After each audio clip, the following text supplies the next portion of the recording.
with or without you, with or without you, oh, I can't live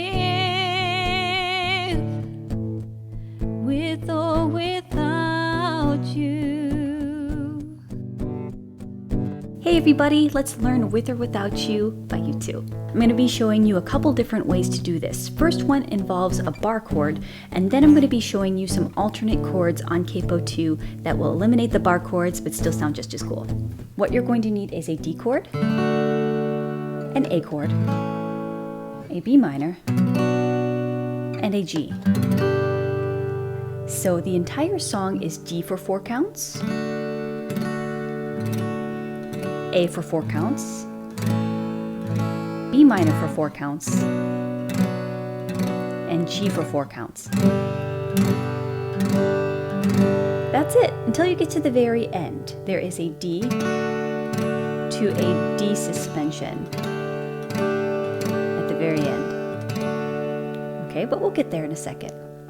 The strumming pattern that I like to use is a palm muted strumming pattern with some accents on the 1 and the and of 2. 1 and 2 and 3 and 4 and 1 and 2 and 3 and 4 and.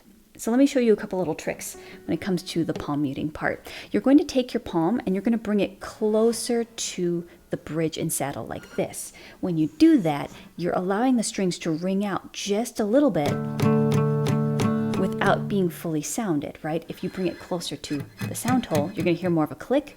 Bring it more toward the bridge and saddle, and you're going to hear that nice palm muted sound, right? That nice muted palm mute. Okay. If you bring it toward the bridge and saddle, then you're going to let the strings ring out just enough so that you can hear the chord without being fully sounded. Another thing to think about with palm muting is think short, tight strokes, and think about hitting the root note of your chord.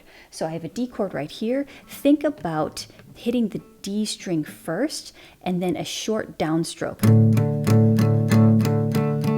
like that. And really I'm focusing on the D string, G string, and the B string, right? If you try to think about palm muting and just like really palm muting like all of your strings, I mean, you could, but it kind of makes it a little muddy, you know, and just think about tighter and shorter, right?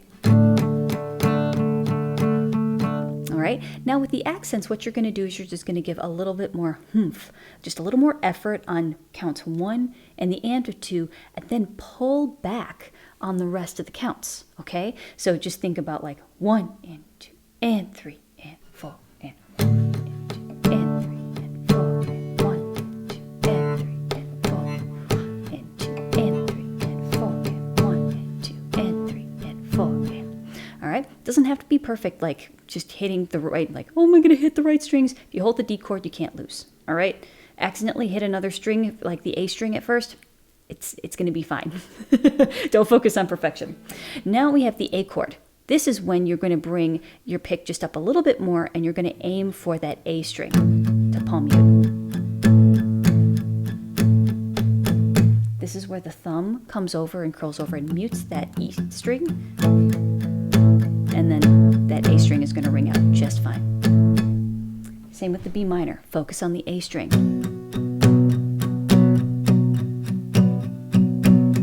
And then G, focus on the E string. Let's try it. 1 and 2. See the stone set in your eyes. See the thorn twist in your side.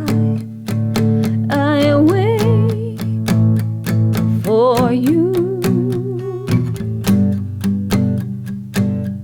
You could play the entire song just like that, but if you want to add some dynamic, release the palm mute a little bit and then just focus on the downstrokes, but don't lose the accents. 1 and 2 and 3 and 4 and 1 and 2 and B minor, especially on the and you give.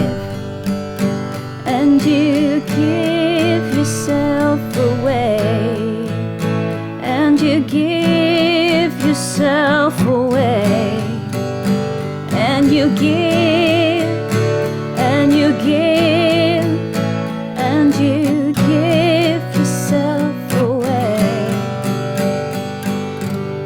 gotta just open up just a little bit more, and I wasn't really fully strumming yet. When I get to that chorus, then just add a little more effort. Open up the strumming a little bit more. Experiment with the palm muting and opening it up a little bit more, and then full on strumming. For the ending of the song, you're going to be switching between a D and a D suspended 4. So here's my D, and then take your pinky, place that on the 3rd fret of the E string while you're still holding the D chord, and that is going to be a D suspended 4.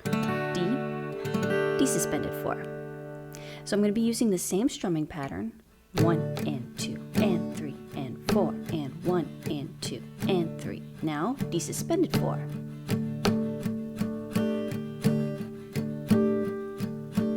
All right, so it's 2 measures of D and then 2 measures of D suspended 4. And when I'm palm muting, just make sure that you're getting that high E string, especially with the suspension, because then you can hear the chord change.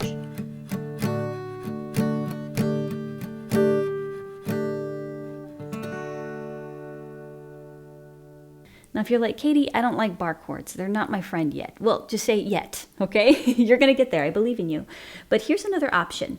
Take your capo, place it on fret number 2, and then for every D chord, you're going to replace that with a C. With every A chord, you're going to replace that with a G, this way or this way, doesn't matter. Every B minor will now be an A minor, and every G will now be an F. Here or here, doesn't matter. Okay, and apply the same palm muting principles. Say that 5 times fast.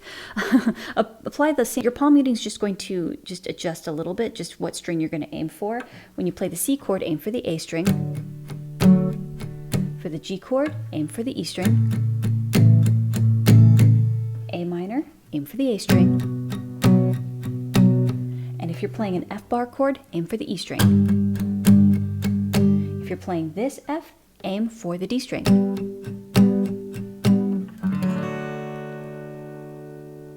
If you want the full play along, I'm going to link that in the cards above and the description box below. And if you're looking for a solid place to start the guitar and you're like, you know what, I think I just want to start from the beginning. I have a guitar course that I made especially for the beginner to learn the fun, the fast, and the stress-free way.